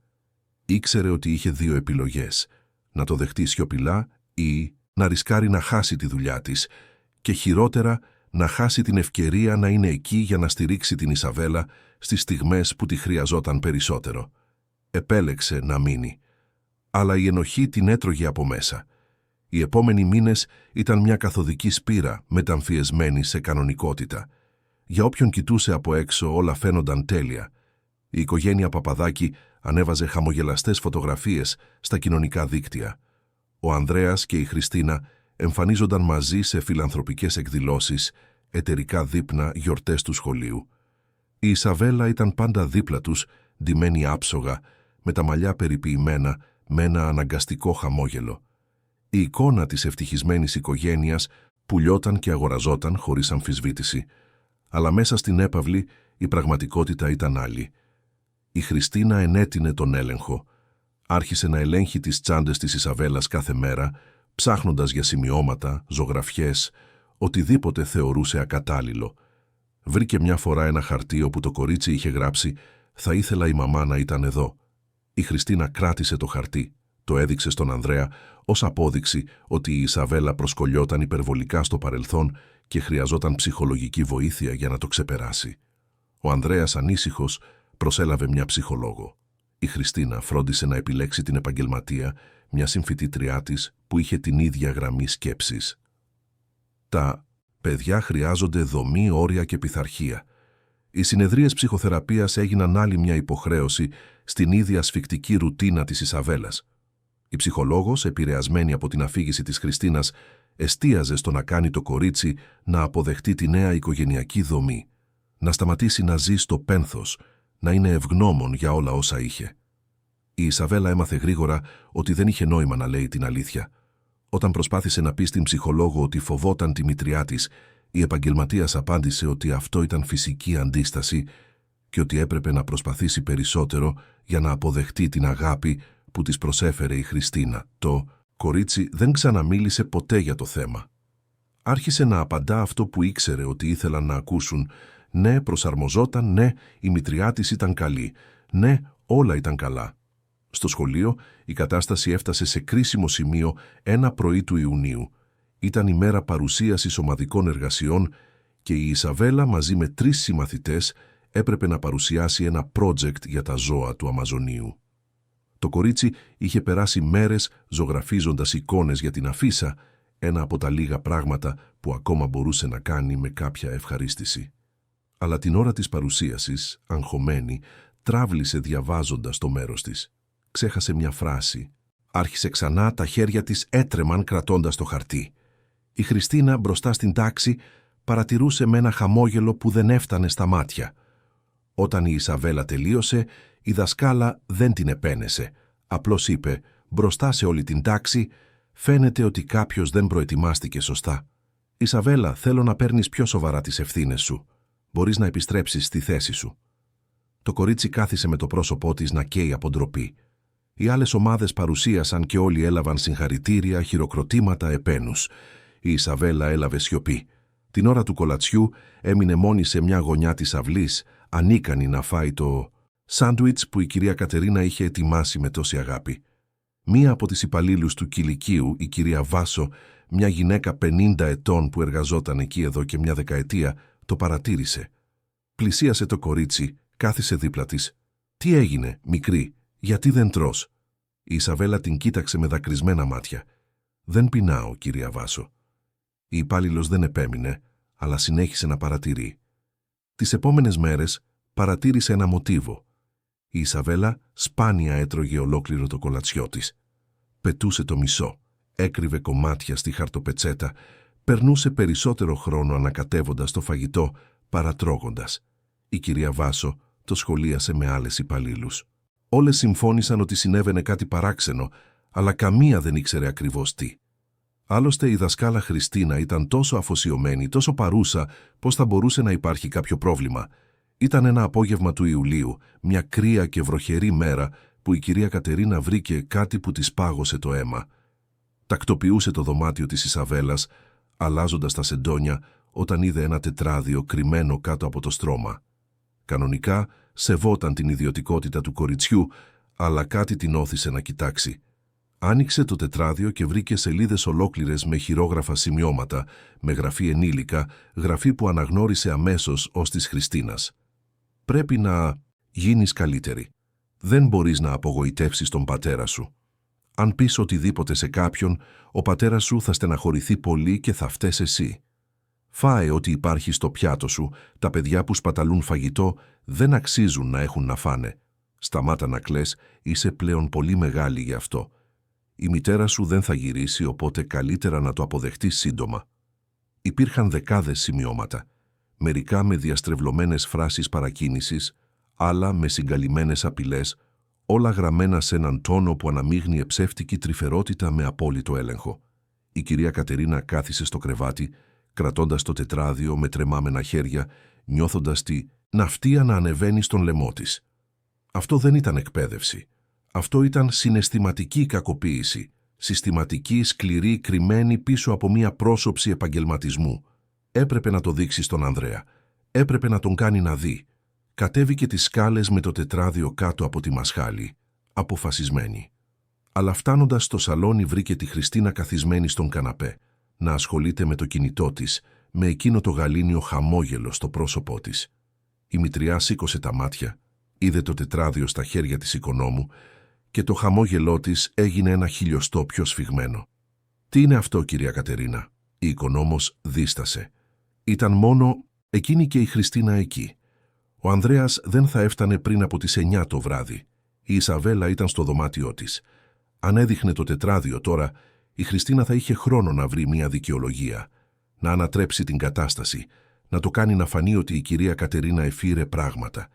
Και χειρότερα, θα μπορούσε να εκδικηθεί το κορίτσι αργότερα, κατηγορώντας το που φύλαξε τα σημειώματα. «Είναι απλώς ένα τετράδιο της Ισαβέλας που χρειάζεται καινούριο εξώφυλλο», είπε ψέματα, προσποιούμενη ένα χαμόγελο. Η Χριστίνα τη μελέτησε για μια μακρά στιγμή, σαν αρπακτικό που αξιολογεί το θύραμά του. Μετά έγνεψε, επέστρεψε στο κινητό της. Η κυρία Κατερίνα ανέβηκε ξανά, φύλαξε το τετράδιο στο βάθος της δικής της ντουλάπας, όπου η Χριστίνα δεν θα έψαχνε ποτέ. Θα περίμενε την κατάλληλη στιγμή. Έπρεπε να είναι στρατηγική. Έπρεπε να διασφαλίσει ότι, όταν θα το έδειχνε, ο Ανδρέας δεν θα είχε τρόπο να το αρνηθεί, να το αποφύγει, να το αγνοήσει. Αλλά αυτή η κατάλληλη στιγμή φαινόταν όλο και πιο μακρινή, ενώ η Ισαβέλα μαράζωνε λίγο περισσότερο κάθε μέρα που περνούσε, παγιδευμένη σε έναν ιστό ελέγχου που έσφυγε σιωπηλά. Ο Αύγουστος έφτασε φέρνοντας ένα ασυνήθιστο κρύο στην Αθήνα. Τα πρωινά ξημέρωναν τυλιγμένα στην ομίχλη, ο ουρανός παρέμενε γκρίζος για μέρες ολόκληρες και η υγρασία διαπερνούσε τα κόκαλα. Η Ισαβέλα ξυπνούσε όλο και πιο νωρίς, ξυπνημένη από εφιάλτες που δεν μπορούσε να εξηγήσει. Περνούσε τα ξημερώματα κοιτάζοντας το ταβάνι, ακούγοντας τα βήματα της Χριστίνας στον διάδρομο, το τρίξιμο των πορτών που άνοιγαν και έκλειναν, εκείνη τη συνεχή παρουσία που την έκανε να νιώθει ότι την παρακολουθούν ακόμα και όταν ήταν μόνη. Τα σωματικά συμπτώματα εντάθηκαν. Η πόνη στο στομάχι ήταν πλέον καθημερινή, συνοδευόμενη από πρωινές ναυτίες που την έκαναν να κάνει εμετό πριν πάει στο σχολείο. Η Ισαβέλα ήταν χλωμή, με μοβ κύκλους να σημαδεύουν το παιδικό της πρόσωπο. Τα ρούχα της, ακόμα και αφού η κυρία Κατερίνα τα στένεψε, συνέχιζαν να είναι φαρδιά. Το κορίτσι κυριολεκτικά εξαφανιζόταν μπροστά στα μάτια όλων, αλλά μόνο η οικονόμος φαινόταν να το βλέπει πραγματικά. Ο Ανδρέας ήταν πιο απόν από ποτέ. Η εταιρεία περνούσε από μια πολύπλοκη συγχώνευση με έναν ευρωπαϊκό όμιλο, απαιτώντας συσκέψεις που κρατούσαν μέχρι τα ξημερώματα, ταξίδια της τελευταίας στιγμής, τηλεδιασκέψεις με στελέχη από διαφορετικές ζώνες ώρας. Έφευγε πριν από τις 6 το πρωί και επέστρεφε μετά τις 10 το βράδυ. Όταν κατάφερνε να δειπνήσει στο σπίτι, η Χριστίνα μονοπολούσε τη συζήτηση με αναφορές για τη μέρα, για το σχολείο, για το πώς η Ισαβέλα προόδευε υπό τη σταθερή της καθοδήγηση. Ο Ανδρέας άκουγε αφηρημένος, υπέγραφε έγγραφα ανάμεσα στις μπουκές, απαντούσε σε email από το κινητό, ενώ η σύζυγός του μιλούσε. Η Ισαβέλα δειπνούσε σιωπηλά, σπρώχνοντας το φαγητό από τη μια πλευρά του πιάτου στην άλλη. Τρώγοντας το ελάχιστο δυνατό, χωρίς να το καταλάβει η Χριστίνα. Είχε μάθει την τεχνική να κρύβει φαγητό στη χαρτοπετσέτα, να μασάει αργά για να φαίνεται ότι τρώει, να πίνει πολύ νερό για να δώσει την εντύπωση ότι έχει χορτάσει. Το τελευταίο που ήθελε ήταν να δώσει αφορμή στη Χριστίνα να δημιουργήσει έναν ακόμη κανόνα, μια ακόμη τιμωρία, μεταμφιεσμένη σε εκπαιδευτικό μάθημα. Οι νύχτες ήταν η πιο τρομακτική στιγμή. Η Χριστίνα είχε καθιερώσει μια ρουτίνα να ελέγχει το δωμάτιο της Ισαβέλας πριν το κορίτσι κοιμηθεί. Έλεγε ότι ήταν για να ελέγξει αν όλα ήταν οργανωμένα, αν τα μαθήματα είχαν ολοκληρωθεί, αν τα σχολικά είδη ήταν έτοιμα για την επόμενη μέρα. Αλλά η Ισαβέλα ήξερε ότι ήταν καθαρός έλεγχος. Η μητριά άνοιγε συρτάρια, έλεγχε την ντουλάπα, περνούσε το δάχτυλό της στα ράφια ψάχνοντας για σκόνη, διάβαζε τις σημειώσεις στο τετράδιο και πάντα άφηνε ένα νέο σημείωμα στο κομοδίνο ή μέσα στη σχολική τσάντα. «Μπορείς να τα πας καλύτερα. Ο πατέρας σου δουλεύει τόσο σκληρά για σένα, μην τον απογοητεύσεις. Αύριο θέλω να δω περισσότερη αφοσίωση. Θυμήσου, τα καλά κορίτσια δεν παραπονιούνται. Ευχαριστούν». Η κυρία Κατερίνα προσπαθούσε να αντισταθμίσει με τον μόνο τρόπο που μπορούσε. Ετοίμαζε τα αγαπημένα πιάτα της Ισαβέλας, άφηνε ηχογραφημένα κινούμενα σχέδια για να τα βλέπει στα κρυφά, εφήρε δικαιολογίες για να την βγάζει από το σπίτι τα Σαββατοκύριακα, όταν ο Ανδρέας ταξίδευε και η Χριστίνα είχε υποχρεώσεις. Έπαιρνε το κορίτσι για περπάτημα στον Εθνικό Κήπο, αγόραζε παγωτό, καθόταν σε ένα παγκάκι και την άφηνε να είναι ήσυχη, απλώς να υπάρχει χωρίς να την απαιτούν, να την παρακολουθούν ή να την κρίνουν. Σε αυτές τις στιγμές η Ισαβέλα χαλάρωνε λίγο, ανέπνεε βαθιά, μερικές φορές σκιαγραφούσε ακόμη και ένα χαμόγελο. Αλλά η οικονόμος ήξερε ότι δεν ήταν αρκετό. Το τετράδιο με τα σημειώματα παρέμενε κρυμμένο στην ντουλάπα της, βαραίνοντας τη συνείδησή της. Έπρεπε να το δείξει στον Ανδρέα, αλλά κάθε προσπάθεια να του μιλήσει διακοπτόταν, αναβαλόταν ή κατέληγε σε μία ανυπόμονη απάντηση. Ο επιχειρηματίας ήταν εντελώς απορροφημένος από τη δουλειά και τυφλωμένος από την εμπιστοσύνη που έδειχνε στη Χριστίνα. Στο σχολείο η κατάσταση έφτασε σε νέα επίπεδα μεταμφιεσμένης σκληρότητας. Η Χριστίνα, αντιλαμβανόμενη ότι η Ισαβέλα ήταν όλο και πιο σβησμένη, ενέτεινε τον έλεγχο με τη δικαιολογία ότι βοηθούσε το κορίτσι να βγει από το τέλμα. Άρχισε να εφαρμόζει αυτό που ονόμαζε ασκήσεις ευθύνης. Μία από αυτές τις ασκήσεις γινόταν την ώρα του κολατσιού. Η Χριστίνα άρχισε να παίρνει το ταπεράκι της Ισαβέλας μόλις το κορίτσι έφτανε στην τάξη, το φύλαγε σε ένα κλειδωμένο συρτάρι και το επέστρεφε μόνο αν θεωρούσε ότι είχε συμπεριφερθεί σωστά κατά τη διάρκεια των πρωινών μαθημάτων. Κάθε λάθος, κάθε απόσπαση προσοχής, κάθε λανθασμένη απάντηση ήταν λόγος για να παραμείνει το ταπεράκι κλειδωμένο. Η Ισαβέλα καθόταν τότε στη γωνία της τάξης κατά τη διάρκεια του διαλύματος, βλέποντας τους συμμαθητές της να τρώνε, να παίζουν, να γελάνε, ενώ εκείνη απλώς παρατηρούσε, με το στομάχι της να γουργουρίζει και την καρδιά της σφιγμένη. Όταν κάποιος συμμαθητής της πρόσφερε το μισό του κολατσιό, η Χριστίνα παρενέβαινε. «Όχι, ευχαρίστησε, αλλά μην το δεχτείς. Η Ισαβέλα πρέπει να μάθει ότι τα πράγματα κερδίζονται με προσπάθεια, όχι με ξένη ελεημοσύνη». Οι άλλοι δάσκαλοι άρχισαν να το παρατηρούν. Η κυρία Βάσο από το κηλικείο έβλεπε την Ισαβέλα απομονωμένη διάλειμμα μετά από διάλειμμα. Ο γυμναστής παρατήρησε ότι το κορίτσι ήταν αδύναμο, ζαλισμένο, χωρίς ενέργεια για να συμμετάσχει στις δραστηριότητες. Η βιβλιοθηκάριος παρατήρησε ότι η Ισαβέλα πήγαινε εκεί όχι για να διαβάσει, αλλά για να κρυφτεί, για να έχει ένα μέρος όπου κανείς δεν την παρακολουθούσε για λίγα λεπτά. Μερικοί επαγγελματίες προσπάθησαν να μιλήσουν με τη διεύθυνση του σχολείου. Αλλά η Χριστίνα ήταν εξαιρετικά καλά δικτυωμένη. Είχε στενή φιλία με τη διευθύντρια, τη θαύμαζαν οι γονείς για την προφανή αφοσίωσή της, συμμετείχε σε όλες τις συναντήσεις και τα συμβούλια. Όταν κάποιος εξέφραζε ανησυχία για την Ισαβέλα, η Χριστίνα εξηγούσε με υπομονή και επαγγελματική σταθερότητα ότι το κορίτσι περνούσε μια δύσκολη διαδικασία οικογενειακής προσαρμογής, ότι είχε χειριστικές τάσεις τυπικές σε παιδιά που έχασαν τη μητέρα τους και ότι η μέθοδος που εφαρμοζόταν συνιστάτο από διακεκριμένους ψυχοπαιδαγωγούς. Και πάντα τελείωνε με «Ο πατέρας της εμπιστεύεται απόλυτα τη δουλειά μου, είναι μεγάλος υποστηρικτής του σχολείου». Η αναφορά στον Ανδρέα και τις γενναιόδωρες δωρεές του στο Ίδρυμα λειτουργούσε ως αποτελεσματικός σιγαστήρας. Κανείς δεν ήθελε να ρισκάρει να δημιουργήσει πρόβλημα με μια τόσο σημαντική οικογένεια. Έτσι, οι ανησυχίες καταπίνονταν, τα ανήσυχα βλέμματα αποστρέφονταν και η Ισαβέλα συνέχιζε τη μοναχική της κάθοδο σε έναν γκρεμό που κανείς δεν φαινόταν διατεθειμένος να εμποδίσει. Ήταν ένα απόγευμα Τρίτης, 12η Αυγούστου, που όλα άλλαξαν.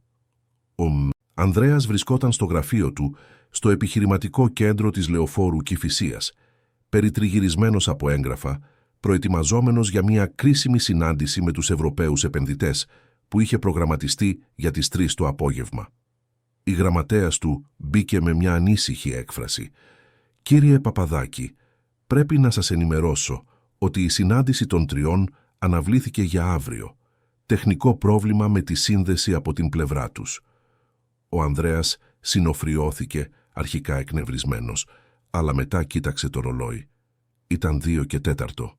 Για πρώτη φορά εδώ και μήνες είχε το απόγευμα ελεύθερο. Σκέφτηκε να το εκμεταλλευτεί για να προχωρήσει σε άλλα έργα, αλλά κάτι μέσα του, μια ανησυχία που μεγάλωνε τις τελευταίες εβδομάδες, τον έκανε να πάρει μια διαφορετική απόφαση. «Θα πάω να πάρω την κόρη μου από το σχολείο σήμερα. Ακυρώστε τις υποχρεώσεις μου μέχρι τις 6». Η γραμματέας φάνηκε έκπληκτη, αλλά απλώς έγνεψε. Ο Ανδρέας πήρε το σακάκι του, κατέβηκε στον γκαράζ και οδήγησε ο ίδιος μέχρι το χαλάνδρι. Δεν ειδοποίησε τη Χριστίνα. Δεν ειδοποίησε κανέναν. Απλώς θέλησε να κάνει κάτι που δεν είχε κάνει εδώ και πάρα πολύ καιρό. Να είναι παρόν στη ζωή της κόρης του απροσδόκητα, να την εκπλήξει, ίσως να την πάει για παγωτό, να μιλήσουν, να επανασυνδεθεί με εκείνο. Το κοριτσάκι που φαινόταν να απομακρύνεται όλο και περισσότερο. Έφτασε στο κολέγιο της Αγίας Κεκυλίας γύρω στις 2:50, 15 λεπτά πριν από τη συνηθισμένη ώρα εξόδου. Πάρκαρε λίγο μακριά από την κεντρική είσοδο, μπήκε από τη ρεσεψιόν, όπου τον υποδέχτηκαν με χαμόγελα και υποκλίσεις από το διοικητικό προσωπικό. Είπε ότι ήθελε να κάνει μια έκπληξη στην κόρη του, ότι θα ήθελε να την περιμένει κοντά στην τάξη. Η υπάλληλος της ρεσεψιόν, εξυπηρετική, τον συνόδευσε μέχρι τον διάδρομο της Τρίτης Δημοτικού. Σχολίασε ότι ήταν τόσο σπάνιο να βλέπει κανείς γονείς τόσο παρόντες και ότι η Ισαβέλα θα χαιρόταν πολύ. Ο Ανδρέας περπάτησε στον άδειο διάδρομο που μύριζε κυμολία και σχολικά είδη, ακούγοντας το μακρινό μουρμουριτό των παιδικών φωνών. Πλησίασε την πόρτα της τάξης όπου δίδασκε η Χριστίνα. Υπήρχε ένα στενό παράθυρο στο πάνω μέρος της πόρτας, από αυτά που επιτρέπουν να δεις το εσωτερικό χωρίς να σε δουν. Πλησίασε, περίεργος να παρατηρήσει την κόρη του στο μάθημα, φανταζόμενος να τη δει συγκεντρωμένη, να ζωγραφίζει, να αλληλεπιδρά με τους συμμαθητές της. Αυτό που είδε παρέλυσε τις κινήσεις του, πάγωσε το αίμα στις φλέβες του, κατέστρεψε σε δευτερόλεπτα την πραγματικότητα που είχε χτίσει για την οικογένειά του. Η τάξη βρισκόταν στο διάλειμμα μεταξύ των μαθημάτων, εκείνη τη στιγμή πριν από το κολατσιό που τα παιδιά προετοιμάζονται, συζητούν, χαλαρώνουν. Η Ισαβέλα καθόταν στην τελευταία σειρά, μόνη, με το κεφάλι σκυμμένο. Τα άλλα παιδιά άνοιγαν τα ταπεράκια τους, αντάλλασαν αυτοκόλλητα, γελούσαν. Η Χριστίνα, η σύζυγός του, η αφοσιωμένη δασκάλα, η γυναίκα στην οποία εμπιστευόταν τυφλά, βρισκόταν μπροστά στην τάξη, οργανώνοντας χαρτιά. Τότε, με μια ανέμελη κίνηση, πλησίασε το θρανείο της Ισαβέλας, πήρε το ταπεράκι του κοριτσιού που βρισκόταν πάνω στο τραπέζι και το τοποθέτησε πάνω στο δικό της γραφείο, μακριά από το παιδί. Η Ισαβέλα σήκωσε τα μάτια, φοβισμένη, αλλά δεν είπε τίποτα. Η Χριστίνα χαμογέλασε, εκείνο το χαμόγελο που ο Ανδρέας γνώριζε τόσο καλά, αλλά που τώρα έβλεπε κάτω από ένα εντελώς διαφορετικό φως.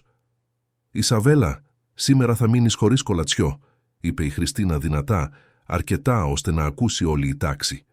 «Δεν κατάφερες να απαντήσεις σωστά στις ερωτήσεις του χθεσινού διαγωνίσματος, ακόμα και μετά από όλο τον επιπλέον χρόνο που σου έδωσα για να διαβάσεις. Πρέπει να μάθεις ότι η τεμπελιά έχει συνέπειες». Το κορίτσι χλώμιασε ακόμα περισσότερο, αν αυτό ήταν δυνατό. Τα μάτια της γέμισαν δάκρυα, αλλά τα συγκράτησε. Ο Ανδρέας είδε τα χεράκια της κόρης του να τρέμουν, την είδε να σκύβει το κεφάλι σαν να ήθελε να εξαφανιστεί, είδε την ντροπή, τον φόβο, την ταπείνωση, αποτυπωμένα σε εκείνο το προσωπάκι που θα έπρεπε να χαμογελά, να παίζει, να ζει. Αλλά η σκηνή χειροτέρεψε. Η Χριστίνα δεν σταμάτησε εκεί. Έδειξε μια γωνία της τάξης, κοντά στην ντουλάπα με τα υλικά, μακριά από τα άλλα παιδιά.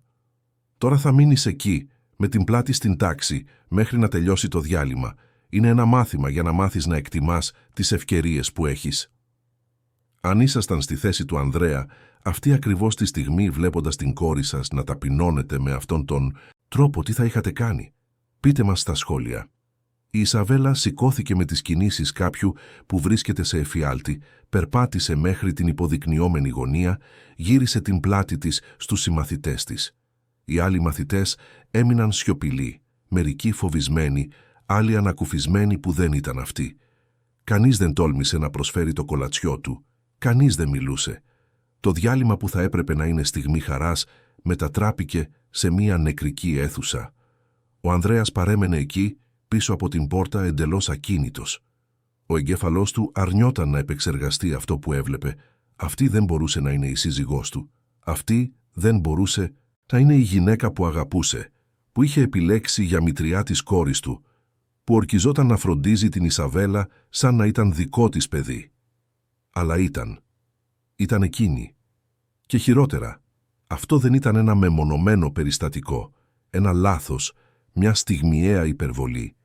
Ο φυσικός, σχεδόν ρουτινιάρικος τρόπος με τον οποίο η Χριστίνα εκτελούσε αυτή την τιμωρία καθιστούσε σαφές ότι ήταν κάτι επαναλαμβανόμενο, σχεδιασμένο, συστηματικό. Πήρε το κινητό του με τρεμάμενα χέρια, ενεργοποίησε την κάμερα, άρχισε να καταγράφει. Χρειαζόταν αποδείξεις. Έπρεπε να διασφαλίσει ότι κανείς δεν θα έλεγε αργότερα ότι είχε καταλάβει λάθος, ότι είχε υπερβάλει, ότι είχε βγάλει τα πράγματα από το πλαίσιό τους. Κατέγραψε την Ισαβέλα απομονωμένη στη γωνία, κατέγραψε τους άλλους μαθητές να τρώνε ενώ η κόρη του πεινούσε, κατέγραψε τη Χριστίνα καθισμένη στο γραφείο της να ξεφυλίζει ένα περιοδικό διακόσμησης με την έκφραση κάποιου που ολοκλήρωσε με επιτυχία άλλη μια εκπαιδευτική αποστολή. Η σκηνή κράτησε 20 ατελείωτα λεπτά. Όταν χτύπησε το κουδούνι του διαλύματος, τα παιδιά βγήκαν στην αυλή. Η Ισαβέλα παρέμεινε στη γωνία. Η Χριστίνα την άφησε να φύγει με μια τεμπέλικη κίνηση του χεριού, μόνο όταν η τάξη άδειασε. Το κορίτσι βγήκε σέρνοντας τα πόδια του, με τους ώμους σκυφτούς, μια σκιά αυτού που θα έπρεπε να είναι ένα 8χρονο παιδί. Ο Ανδρέας δεν περίμενε άλλο. Μπήκε στην τάξη με σταθερά βήματα. Η Χριστίνα σήκωσε τα μάτια, έκπληκτη, και το πρόσωπό της πέρασε από μια σειρά εκφράσεων που δεν είχε δει ποτέ. Έκπληξη, φόβος και μετά ένα αναγκαστικό χαμόγελο προσπαθώντας να επαναφέρει τη μάσκα. «Ανδρέα, αγάπη μου, τι έκπληξη», άρχισε εκείνη, αλλά εκείνος τη διέκοψε με μια απότομη κίνηση. «Πού είναι η κόρη μου?» Βγήκε για διάλειμμα. Εφάρμοζα ακριβώς μια παιδαγωγική μέθοδο που... Παιδαγωγική μέθοδο. Η φωνή του Ανδρέα ήταν χαμηλή, ελεγχόμενη, αλλά γεμάτη από μια οργή που δεν είχε νιώσει ποτέ στη ζωή του. Να ταπεινώνεις ένα 8χρονο παιδί μπροστά στους συμμαθητές του, να του παίρνεις το φαγητό, να το απομονώνεις σε μια γωνία σαν να ήταν ζώο που τιμωρείται, αυτό είναι παιδαγωγική μέθοδος. Η Χριστίνα ίσιοσε τους ώμους της, προσπαθώντας να ανακτήσει την επαγγελματική της ψυχραιμία. «Ανδρέα, δεν καταλαβαίνεις από εκπαίδευση. Η Ισαβέλα χρειάζεται όρια. Ήταν απαθής, δεν διάβασε για το διαγώνισμα. Πρέπει να μάθει ότι... Εκείνος έδειξε το κινητό με την καταγραφή. Είδα τα πάντα. Κατέγραψα τα πάντα. Και τώρα θα βρω την κόρη μου και θα την πάρω από εδώ. Και εσύ δεν θα την πλησιάσεις ποτέ ξανά. Το πρόσωπο της Χριστίνας έχασε κάθε χρώμα. Άνοιξε το στόμα της να μιλήσει, αλλά δεν βγήκε κανένας ήχος. Ο Ανδρέας της γύρισε την πλάτη και βγήκε από την τάξη, τρέχοντας στους διαδρόμους, αναζητώντας την Ισαβέλα. Τη βρήκε στην αυλή, καθισμένη μόνη σε ένα παγκάκι κάτω από ένα δέντρο, κοιτάζοντας το έδαφος, με τα χέρια σταυρωμένα πάνω στο άδειο της στομάχι. «Ισαβέλα», τη φώναξε γονατίζοντας μπροστά της. Το κορίτσι σήκωσε τα μάτια, γουρλωμένα από έκπληξη και φόβο. «Μπαμπά, τι κάνεις εδώ?»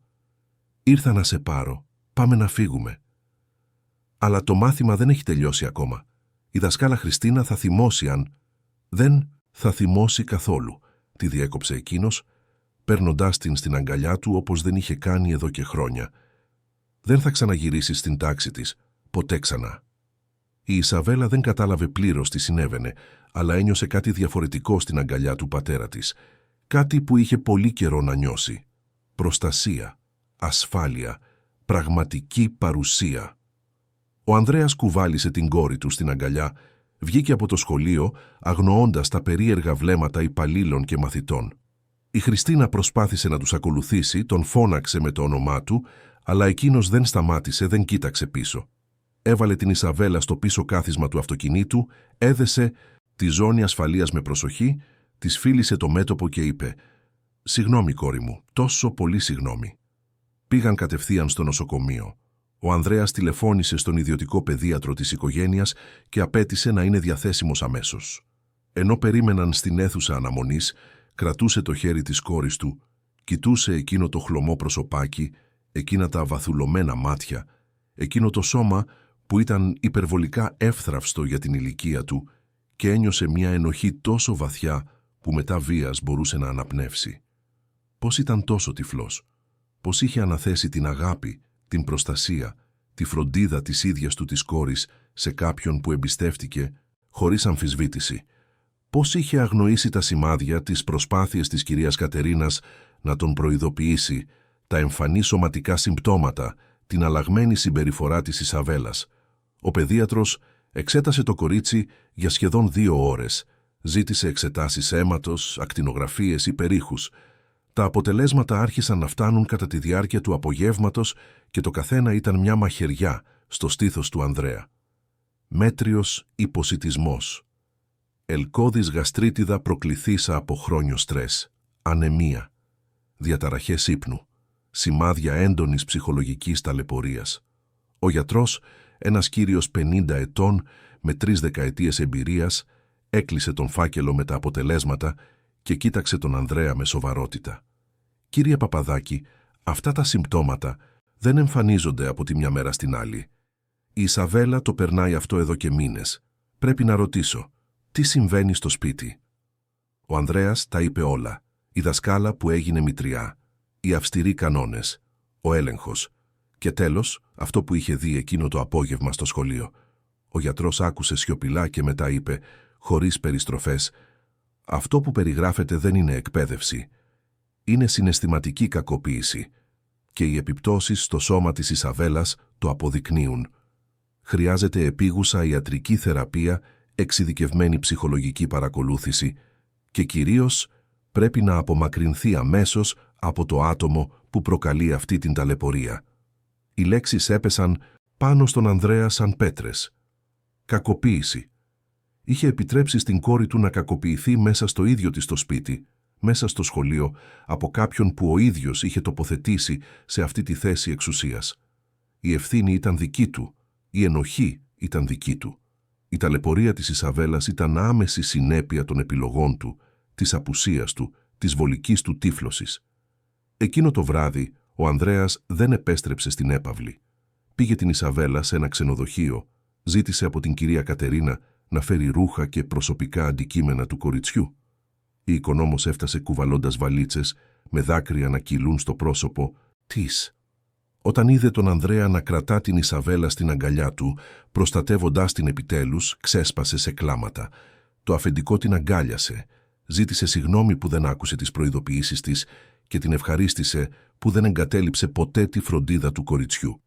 Η κυρία Κατερίνα τότε πήγε στο δωμάτιό της, πήρε το κρυμμένο τετράδιο με όλα τα σημειώματα της Χριστίνας και το παρέδωσε στον Ανδρέα. «Καλύτερα να τα δείτε όλα. Πρέπει να ξέρετε την έκταση αυτού που συνέβαινε». Πέρασε τη νύχτα διαβάζοντας κάθε σημείωμα, κάθε λέξη φορτωμένη με χειραγώγηση, έλεγχο και σκληρότητα μεταμφιεσμένη σε φροντίδα. Ένιωσε ναυτία, οργή, πόνο, αλλά κυρίως ένιωσε ντροπή. Ντροπή που είχε αποτύχει τόσο ολοκληρωτικά με το άτομο που αγαπούσε περισσότερο στον κόσμο. Το επόμενο πρωί έφερε αμετάκλητες αποφάσεις. Ο Ανδρέας ξύπνησε νωρίς στο ξενοδοχείο, παρατήρησε την Ισαβέλα να κοιμάται ακόμα στον καναπέ κρεβάτι δίπλα του, με το πρόσωπό της επιτέλους χαλαρό μετά από μια νύχτα χωρίς εφιάλτες, και πήρε το τηλέφωνο.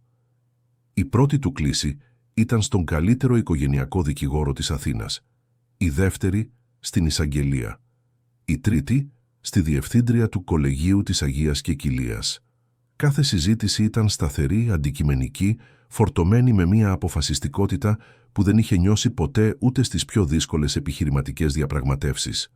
Στις 9 το πρωί ο Ανδρέας βρισκόταν στο γραφείο του δικηγόρου με την καταγραφή από το κινητό, το τετράδιο, με τα σημειώματα, τις ιατρικές γνωματεύσεις και μια λίστα μαρτύρων που περιλάμβανε την κυρία Κατερίνα, την κυρία Βάσο από το κηλικείο και άλλους υπαλλήλους του σχολείου που, μαθαίνοντας ότι επιτέλους κάποιος αναλάμβανε δράση, ένιωσαν ενθαρρυμένοι να μιλήσουν.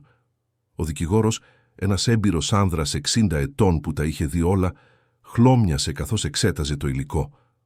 «Αυτή είναι μια κλασική περίπτωση συνεχούς συναισθηματικής κακοποίησης», δήλωσε με σοβαρότητα.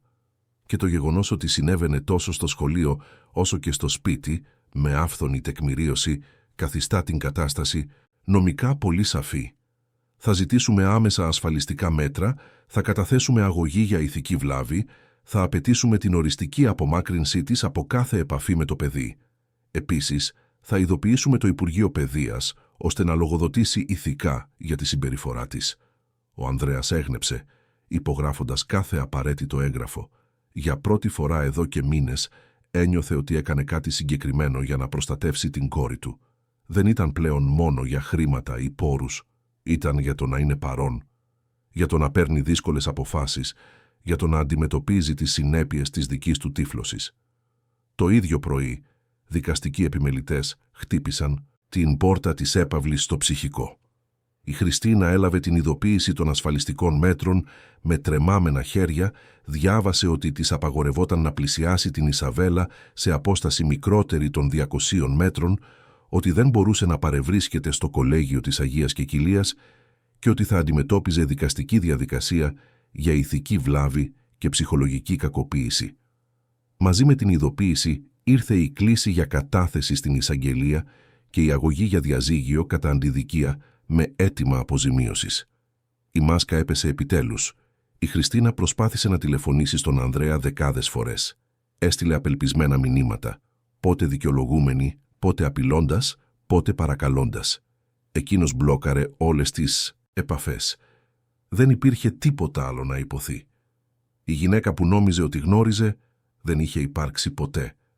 Ήταν απλώς μια καλοφτιαγμένη πρόσωψη, ένας ρόλος που πεζόταν με μαεστρία. Το σκάνδαλο δεν άργησε να εξαπλωθεί.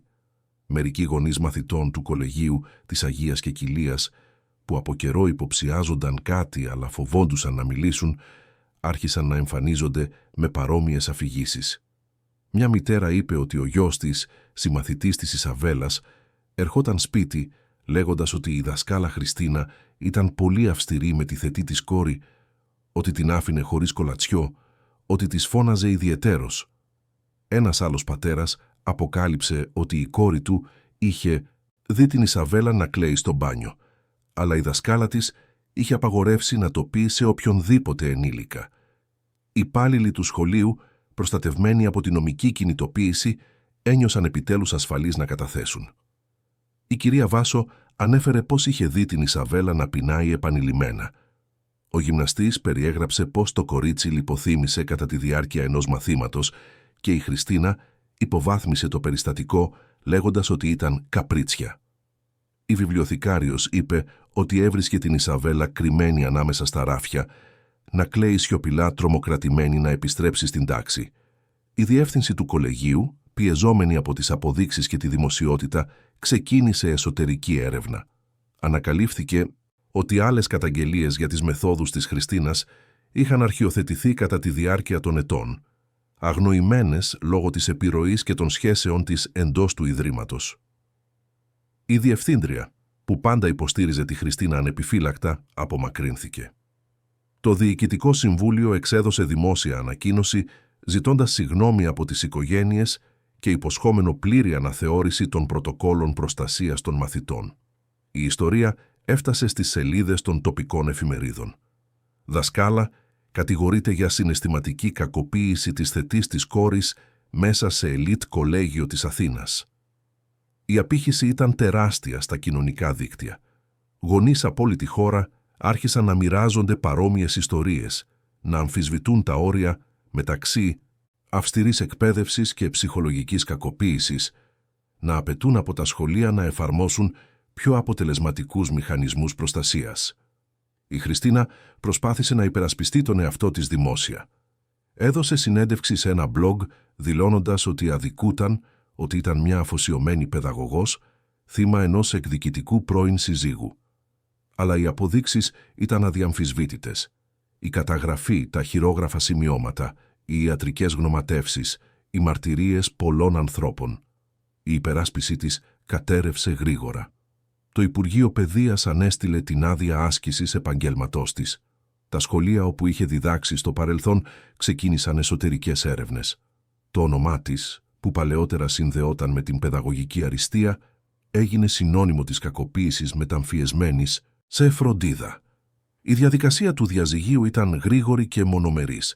Ο Ανδρέας είχε αρκετές αποδείξεις για να διασφαλίσει ότι η Χριστίνα δεν θα λάμβανε τίποτα πέρα από ό,τι απαιτούσε ο νόμος και επιπλέον θα επιβαρυνόταν με αποζημίωση για ηθική βλάβη. Σε 2 μήνες ο γάμος είχε επίσημα λυθεί. Η Χριστίνα μετακόμισε από την Αθήνα, προσπαθώντας να ξαναφτιάξει τη ζωή της μακριά από τα φώτα της δημοσιότητας, αλλά η κοιλίδα στη φήμη της ήταν μόνιμη. Ενώ ο νομικός και μηντιακός κυκλώνας συνέβαινε, ο Ανδρέας εστίασε όλη του την ενέργεια στην Ισαβέλα. Πούλησε μετοχές της εταιρείας, ανέθεσε καθήκοντα, ακύρωσε ταξίδια, απέρριψε συσκέψεις. Για πρώτη φορά στην ενήλικη ζωή του, η δουλειά δεν ήταν προτεραιότητα. Η κόρη του ήταν. Την έγραψε σε ένα νέο σχολείο, μικρό, φιλόξενο, εξειδικευμένο σε παιδιά που έχουν περάσει τραύματα. Προσέλαβε μια διεπιστημονική ομάδα, παιδοψυχολόγο, διατροφολόγο, παιδίατρο, εργοθεραπευτή. Κάθε επαγγελματίας εργάστηκε με ολοκληρωμένο τρόπο για να βοηθήσει την Ισαβέλα να αναρρώσει. Η ανάρρωση ήταν αργή και επώδυνη. Η Ισαβέλα είχε συχνούς εφιάλτες, ξυπνούσε φωνάζοντας, αρνιόταν το φαγητό από φόβο μήπως τιμωρηθεί. Χρειάστηκαν εβδομάδες μέχρι να καταλάβει ότι δεν θα τιμωρούνταν επειδή έκανε λάθος, επειδή έκλαιγε, επειδή πεινούσε, επειδή ήταν παιδί. Η ψυχολόγος δούλεψε με τεχνικές για το τραύμα, βοήθησε το κορίτσι να εκφράσει με λόγια φόβους που παλαιότερα ήταν μόνο αισθήσεις στο σώμα. Η διατροφολόγος δημιούργησε ένα ήπιο διατροφικό πλάνο, χωρίς πίεση, σεβόμενη τον χρόνο της Ισαβέλας να ξαναχτίσει μια υγιή σχέση με το φαγητό. Ο Ανδρέας ήταν παρόν σε κάθε βήμα. Έπαιρνε την κόρη του στα ραντεβού, συμμετείχε στις συνεδρίες οικογενειακής θεραπείας, έμαθε τεχνικές μη βίαιης επικοινωνίας, μελέτησε για το παιδικό τραύμα, διάβασε βιβλία για την παρούσα πατρότητα. Ανακάλυψε ότι το να είσαι πατέρας δεν ήταν να παρέχεις πόρους, αλλά να είσαι συναισθηματικά διαθέσιμος, να επικυρώνεις συναισθήματα, να δημιουργείς ένα ασφαλές περιβάλλον όπου το παιδί μπορεί να είναι ευάλωτο χωρίς φόβο. Η κυρία Κατερίνα συνέχισε να είναι η συναισθηματική γέφυρα του σπιτιού, αλλά τώρα δεν ήταν μόνη. Ο Ανδρέας μαγείρευε πρωινό τα Σαββατοκύριακα, έπαιρνε την Ισαβέλα για παγωτό μετά τη θεραπεία, έβλεπε ταινίες αγκαλιά μαζί της στον καναπέ, διάβαζε παραμύθια πριν τον ύπνο. Μικρές χειρονομίες που για πολλές οικογένειες ήταν ρουτίνα, αλλά για αυτούς ήταν η αναδόμηση του δεσμού κομμάτι-κομμάτι. Οι μήνες μετατράπηκαν σε εποχές.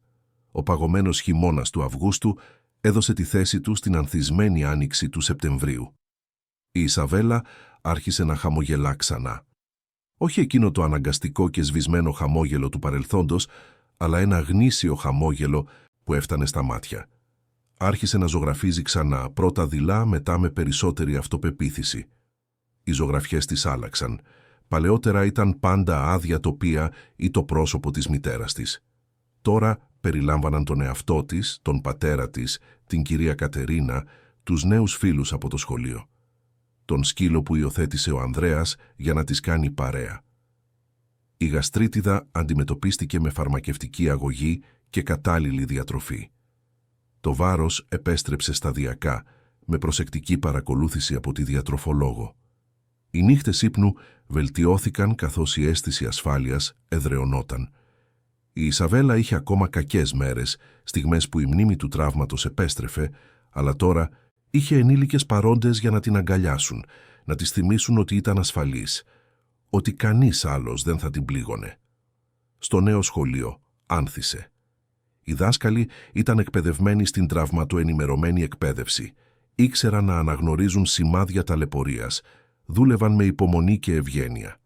Η Ισαβέλα έκανε αληθινούς φίλους, συμμετείχε σε εργαστήρια τέχνης, κέρδισε βραβείο σε έναν δημοτικό διαγωνισμό ζωγραφικής. Το καλλιτεχνικό ταλέντο που η Χριστίνα είχε χρησιμοποιήσει ως εργαλείο χειραγώγησης έγινε γνήσια πηγή χαράς και έκφρασης. 2 χρόνια μετά την αποκάλυψη, ο Ανδρέας κοιτούσε την 10χρονη κόρη του και έβλεπε ένα εντελώς διαφορετικό παιδί από εκείνο το μαζεμένο κορίτσι στη γωνία της τάξης. Η Ισαβέλα γελούσε δυνατά, έτρεχε στο πάρκο, είχε απόψεις, εξέφραζε συναισθήματα, έτρωγε με όρεξη, κοιμόταν ήσυχα. Η διαδικασία της θεραπείας δεν ήταν γραμμική, είχε πισωγυρίσματα και δυσκολίες, αλλά η μεταμόρφωση ήταν αδιαμφισβήτητη. Ο επιχειρηματίας μεταμορφώθηκε επίσης, μείωσε τον φόρτο εργασίας του κατά 40%, ανέθεσε λειτουργίες, επένδυσε σε ικανά στελέχη για να αναλάβουν ρόλους που παλαιότερα συγκέντρωνε. Ανακάλυψε ότι η εταιρεία δεν κατέρεε χωρίς τη συνεχή του παρουσία και ότι στην πραγματικότητα λειτουργούσε καλύτερα με μια κατανεμημένη διαχείριση. Είχε περισσότερο χρόνο για την Ισαβέλα, για τον εαυτό του, για να ζήσει πέρα από τους αριθμούς και τα λογιστικά φύλλα. Άρχισε να παρακολουθεί ομάδες υποστήριξης για γονείς που είχαν περάσει παρόμοιες καταστάσεις. Συνειδητοποίησε ότι δεν ήταν μόνος. Υπήρχαν εκατοντάδες οικογένειες όπου η συναισθηματική κακοποίηση συνέβαινε μεταμφιεσμένη σε εκπαίδευση, σε πειθαρχία, σε σκληρή αγάπη. Μίλησε με γονείς που επίσης ήταν τυφλοί, που επίσης είχαν εμπιστευτεί το λάθος άτομο, που επίσης κουβαλούσαν ενοχές.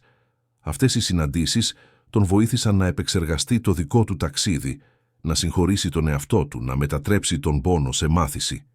Σε μια από αυτές τις συναντήσεις γνώρισε άλλους γονείς που ενδιαφέρονταν να δημιουργήσουν κάτι μεγαλύτερο. Ένα κίνημα, ένα έργο, έναν τρόπο να εμποδίσουν άλλα παιδιά να περάσουν αυτό που πέρασε η Ισαβέλα. Μαζί ίδρυσαν μια ΜΚΟ με το όνομα «Ανοιχτά μάτια», που εστίαζε στην εκπαίδευση γονέων, δασκάλων και κοινοτήτων σχετικά με τα σημάδια της παιδικής συναισθηματικής κακοποίησης, τη διαφορά μεταξύ υγιούς πειθαρχίας και καταστροφικού ελέγχου, τη σημασία του να πιστεύουμε τα παιδιά όταν έστω και έμεσα ζητούν βοήθεια. Η ΜΚΟ προσέφερε δωρεάν διαλέξεις σε σχολεία, εκπαιδεύσεις για εκπαιδευτικούς, ομάδες υποστήριξης για οικογένειες, εκπαιδευτικό υλικό για τη συνειδητή γονεϊκότητα και την προστασία των παιδιών. Ο Ανδρέας χρηματοδότησε την αρχική δομή, αλλά φρόντισε να είναι μια συλλογική δουλειά, όχι μια ατομική δράση. Η κυρία Κατερίνα συμμετείχε αφηγούμενη την εμπειρία της ως υπάλληλος που προσπάθησε να προειδοποιήσει αλλά δεν εισακούστηκε. Η Ισαβέλα, όταν ένιωσε έτοιμη στα 12 της, ηχογράφησε μια μαρτυρία αφηγούμενη την ιστορία της ανώνυμα, η οποία χρησιμοποιούνταν στις διαλέξεις για να δείξει την προοπτική του παιδιού. Ο αντίκτυπος ήταν σημαντικός. Δεκάδες σχολεία αναθεώρησαν τα πρωτόκολλα προστασίας των μαθητών τους. Εκατοντάδες γονείς έμαθαν να αναγνωρίζουν σημάδια συναισθηματικής ταλαιπωρίας στα παιδιά τους. Αρκετές περιπτώσεις κακοποίησης εντοπίστηκαν και διακόπηκαν χάρη στην ευαισθητοποίηση που προωθήθηκε. Η ΜΚΟ μεγάλωσε, άνοιξε παραρτήματα σε άλλες πόλεις, δημιούργησε συνεργασίες με κοινωνικές υπηρεσίες και διευθύνσεις εκπαίδευσης. Η Ισαβέλα μεγάλωσε. Στα 15 της ήταν μια έφηβη με αυτοπεποίθηση, ενεργή, ταλαντούχα. Συνέχιζε τη θεραπευτική παρακολούθηση, όχι επειδή ήταν άρρωστη, αλλά επειδή είχε μάθει να εκτιμά την ψυχική υγεία ως μέρος της αυτοφροντίδας της. Σπούδαζε σε καλλιτεχνικό σχολείο, ήθελε να σπουδάσει ψυχολογία, ονειρευόταν να εργαστεί με παιδιά που είχαν περάσει παρόμοια τραύματα με το δικό της. Στα 18 της έδωσε πανελλήνιες και πέρασε πρώτη στην ψυχολογία στο ΕΚΠΑ.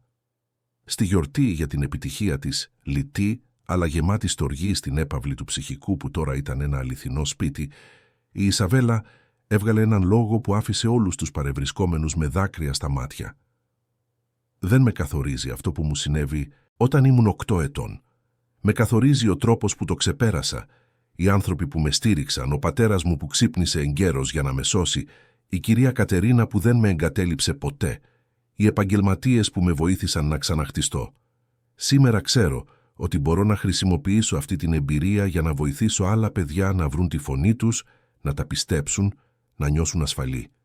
Αυτό θέλω να κάνω με τη ζωή μου». Ο Ανδρέας την αγκάλιασε, συγκινημένος, και συνειδητοποίησε ότι εκείνη η στιγμή ήταν η απόδειξη ότι η λύτρωση ήταν δυνατή. Ότι ακόμα και αφού είχε αποτύχει τόσο, τρομερά ήταν δυνατό να διορθώσει την πορεία, να αναλάβει την ευθύνη, να εργαστεί ακούραστα για τη θεραπεία.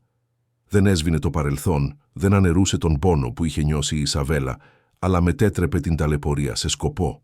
Χρόνια αργότερα, με την Ισαβέλα ήδη απόφοιτη και να εργάζεται σε μια κλινική εξειδικευμένη στο παιδικό τραύμα, ο Ανδρέας προσκλήθηκε να δώσει μια ομιλία σε ένα συνέδριο εκπαίδευσης. Ανέβηκε στη σκηνή ένας άνδρας γύρω στα 50 που είχε μάθει τα πιο σκληρά μαθήματα της ζωής και αφηγήθηκε την ιστορία του χωρίς φίλτρα. Μίλησε για τον επιχειρηματία που ήταν παθιασμένος με την επιτυχία και παραμέλησε την ίδια του την κόρη, για τη σύζυγο που φαινόταν τέλεια αλλά ήταν αρπακτικό, για τα σημάδια που αγνόησε, για την οικονόμο που προσπάθησε να τον προειδοποιήσει και δεν εισακούστηκε, για την καταστροφική στιγμή που επιτέλους είδε την αλήθεια, για τον μακρύ δρόμο της ανάρρωσης, για τη μεταμόρφωση που συνέβη όταν επέλεξε επιτέλους να είναι ο πατέρας που χρειαζόταν η κόρη του. Το τελικό μήνυμα αντίχησε στο ακροατήριο. Δεν μπορούμε να αναθέσουμε την αγάπη σε τρίτους. Δεν μπορούμε να πιστεύουμε ότι τα χρήματα, η δομή ή οι ικανοί επαγγελματίες αντικαθιστούν την παρουσία.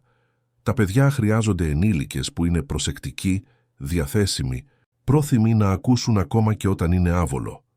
Πρέπει να ξέρουν ότι θα τα πιστέψουν όταν ζητήσουν βοήθεια, έστω και σιωπηλά. Και εμείς οι ενήλικες πρέπει να έχουμε την ταπεινότητα να αναγνωρίζουμε πότε κάνουμε λάθος και το θάρρος να το διορθώνουμε. Το ακροατήριο σηκώθηκε όρθιο χειροκροτώντας. Πολλοί έκλαιγαν. Μετά την ομιλία, δεκάδες γονείς τον πλησίασαν, μοιραζόμενοι τις δικές τους ιστορίες, ζητώντας καθοδήγηση, ευχαριστώντας τον που είχε το θάρρος να εκθέσει δημόσια τις αποτυχίες του. Η Ισαβέλα βρισκόταν στο βάθος της αίθουσας, παρακολουθώντας τον πατέρα της. Εκείνος την είδε, χαμογέλασε και εκείνη του χαμογέλασε πίσω. Ένα χαμόγελο συνεννόησης, συγχώρεσης, αμοιβαίας ευγνωμοσύνης. Είχαν διανύσει μαζί έναν οδυνηρό δρόμο, αλλά είχαν φτάσει στην άλλη πλευρά. Όχι ακέραιοι όπως πριν, γιατί το τραύμα αφήνει σημάδια, αλλά πιο δυνατή, πιο συνειδητοποιημένη, πιο ανθρώπινη. Εκείνο το κορίτσι που κάποτε έμεινε απομονωμένο σε μια αγωνία της τάξης, πεινασμένο και ντροπιασμένο, ήταν τώρα μια επαγγελματίας που βοηθούσε άλλα παιδιά να βρουν τη φωνή τους. Εκείνος ο πατέρας που κάποτε ήταν τυφλωμένος από τη φιλοδοξία και την κακώς τοποθετημένη εμπιστοσύνη, ήταν τώρα ένας ακούραστος υπερασπιστής της παιδικής προστασίας και της παρούσας πατρότητας. Και η κυρία Κατερίνα, ήδη συνταξιούχος, αλλά πάντα παρούσα, παρακολουθούσε τα πάντα από την πρώτη σειρά, με τα χέρια σταυρωμένα και την καρδιά γαλήνια, ξέροντας ότι το πείσμα της, η άρνησή της να εγκαταλείψει εκείνο το κορίτσι, είχε κάνει όλη τη διαφορά. Ότι ακόμα και όταν φαινόταν ότι κανείς δεν άκουγε, τα λόγια της είχαν φυτέψει σπόρους που φύτρωσαν την κατάλληλη στιγμή. Η ιστορία του Ανδρέα και της Ισαβέλας δεν ήταν για ένα τέλειο ευτυχισμένο τέλος, όπου όλα λύνονταν μαγικά. Ήταν για τη σκληρή πραγματικότητα των οικογενειών που αντιμετωπίζουν προκλήσεις, που κάνουν λάθη, που πρέπει να ξαναχτίσουν διαλυμένους δεσμούς. Ήταν για το γεγονός ότι η κακοποίηση μπορεί να συμβεί στα πιο απίθανα μέρη από τους ανθρώπους που υποψιαζόμαστε λιγότερο. Και ότι ο μόνος τρόπος να την καταπολεμήσουμε είναι μέσω της στοργικής επαγρύπνησης, της προσεκτικής ακρόασης και του θάρρους να δράσουμε ακόμα και όταν είναι άβολο. Ήταν για έναν πατέρα που έμαθε οδυνηρά ότι το να είσαι παρόν δεν αφορά την ποσότητα του χρόνου αλλά την ποιότητα της παρουσίας. Για ένα κορίτσι που ανακάλυψε ότι η φωνή της έχει σημασία, ότι τα συναισθήματά της είναι έγκυρα, ότι αξίζει να τη φροντίζουν με ευγένεια. Για μια οικονόμο που δίδαξε ότι η επιμονή στη φροντίδα, ακόμα και όταν δεν αναγνωρίζεται, μπορεί να σώσει ζωές.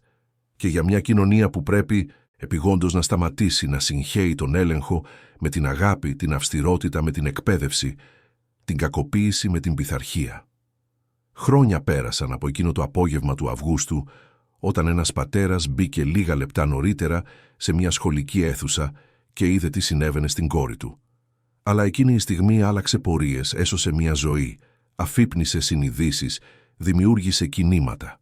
Απέδειξε ότι ποτέ δεν είναι αργά για να δεις, να δράσεις, να ξαναρχίσεις και ότι το μεγαλύτερο θαύμα δεν είναι να είναι όλα τέλεια, αλλά το ότι ακόμα και μετά την ταλαιπωρία είναι ακόμα δυνατό να ξαναχτιστεί η αγάπη, η εμπιστοσύνη και η ελπίδα. Αγαπητοί ακροατές, ελπίζουμε η ιστορία του Ανδρέα και της Ισαβέλας να άγγιξε την καρδιά σας. Αν συγκινηθήκατε, κάντε κλικ στο κουμπί «Μου αρέσει», εγγραφείτε στο κανάλι και πείτε μας στα σχόλια τι σας σημάδεψε περισσότερο. Κάθε μέρα φέρνουμε έντονες ιστορίες σαν αυτή, που αποκαλύπτουν την πιο βαθιά πλευρά της ανθρώπινης ψυχής. Σας περιμένουμε στο επόμενο επεισόδιο.